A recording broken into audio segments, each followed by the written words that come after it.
It was a dark and stormy night, November 24th, 1971. The wind howled through the trees and rain pelted the streets, creating an eerie atmosphere that seemed to foreshadow the events to come. Thanksgiving was just around the corner. Families prepared for feasts and reunions, kitchens buzzed with activity, and homes were adorned with festive decorations. The air was filled with the aroma of roasting turkeys and baking pies, as people eagerly anticipated the holiday. But high above them, a Northwest Orient Airlines flight was about to become a crime scene. Flight 305, heading from Portland to Seattle, was cruising through the turbulent night sky, unaware of the drama that was about to unfold. Flight 305 carried 36 unsuspecting passengers. They were businessmen, families, and individuals, each with their own stories and destinations. Some were reading, others were napping, and a few were chatting with their seatmates, oblivious to the danger lurking among them. Little did they know, their journey would become a part of aviation history. This flight would be remembered not for its destination, but for the extraordinary events that would soon take place. Among the passengers was a man who called himself Dan Cooper. He was an unremarkable figure, blending in seamlessly with the other travelers. Calm and polite, he sat in seat 18E, smoking cigarettes and sipping bourbon. He appeared to be just another passenger, enjoying his flight. He seemed ordinary, but Cooper harbored a secret. Behind his composed demeanor, he was meticulously planning a daring hijacking that would capture the nation's attention. He had a briefcase with a bomb inside. The contents of that briefcase would soon change the lives of everyone on board. He passed a note to a flight attendant. It was a hijacking.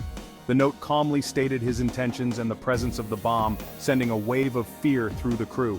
Cooper had a list of demands: $200,000 in cash, 4 parachutes, and a refueling truck standing by in Seattle. These demands were precise and left no room for negotiation. The refueling truck was to ensure the plane could take off again without delay. Cooper's plan was methodical, leaving nothing to chance. The pilot, William Scott, had no choice but to comply. The safety of the passengers and crew was paramount, and he followed Cooper's instructions to the letter. The FBI scrambled. They had to get Cooper what he wanted, but they also needed a plan to catch him. Agents worked around the clock, coordinating with local law enforcement and airport officials, trying to anticipate Cooper's next move and ensure the safety of everyone involved. Cooper was a man of mystery. His presence was enigmatic and his intentions were shrouded in secrecy. Witnesses said he was in his mid-40s, about 6 feet tall, with a build that suggested he was no stranger to physical activity. He wore a dark suit, the kind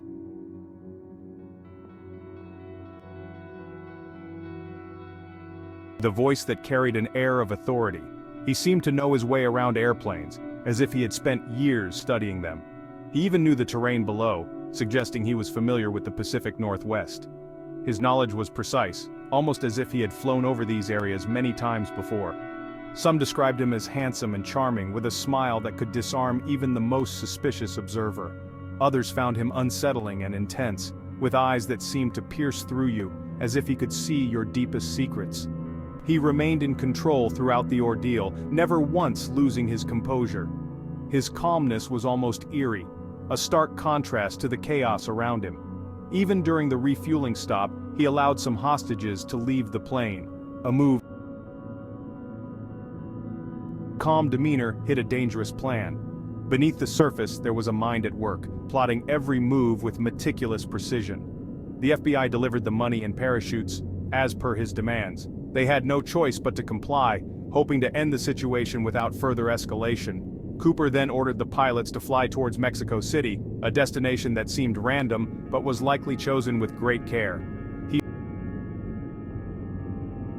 Detection, a tactic that showed his deep understanding of aviation and military protocols. The plane took off again, this time with just Cooper, the pilots, and a flight engineer on board.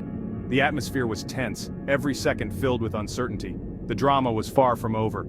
The sky outside mirrored the tension inside the plane, dark and foreboding. The nation held its breath, captivated by the unfolding events. News channels broadcasted every update and people were glued to their screens, waiting for the next twist in the tale. Who was this daring thief? His identity remained a mystery, adding to the intrigue and speculation. And would he escape with the money? The question lingered in the air, as the world watched and waited, hoping for answers that seemed just out of reach. As the 727 lumbered through the stormy night sky, the FBI was in hot pursuit. Unseen by those on the ground and in the air, a daring escape was unfolding. At approximately 8:13 p.m., something incredible happened. Cooper, with the ransom money strapped to him, lowered the rear stairs of the aircraft and jumped into the night. He leaped into the darkness over a heavily wooded area somewhere between Seattle and Reno, Nevada. The exact location? A mystery that persists to this day. The pilots, following Cooper's instructions, landed the plane safely in Reno. But of Cooper, there was no sign. Had he survived the jump, or had he met a grim fate in the wilderness below? The manhunt began immediately. Hundreds of FBI agents scoured the vast wilderness, searching for any trace of Cooper or his parachute.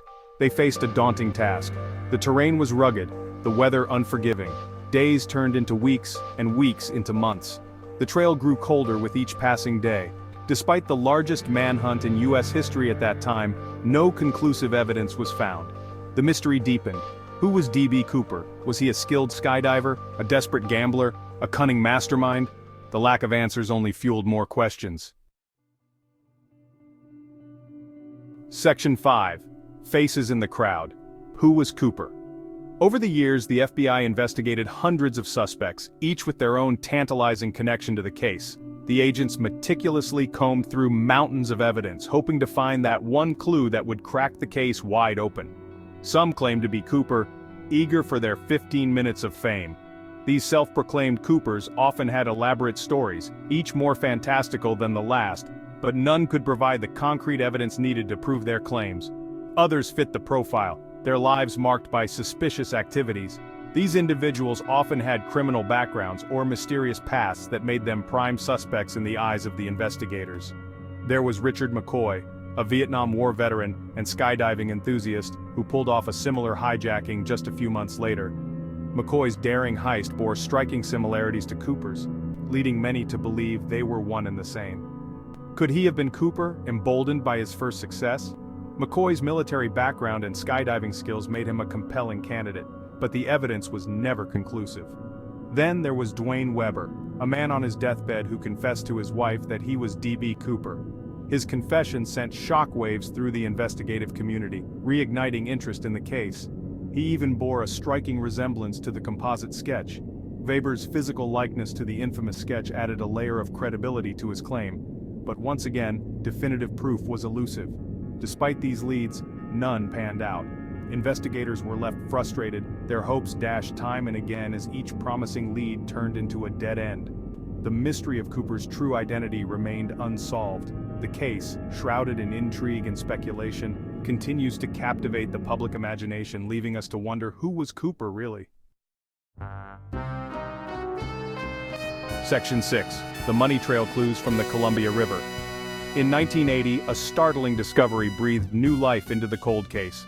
A young boy named Brian Ingram, digging in the sand along the Columbia River, stumbled upon a remarkable find, a rotting package containing $5,800 in $20 bills.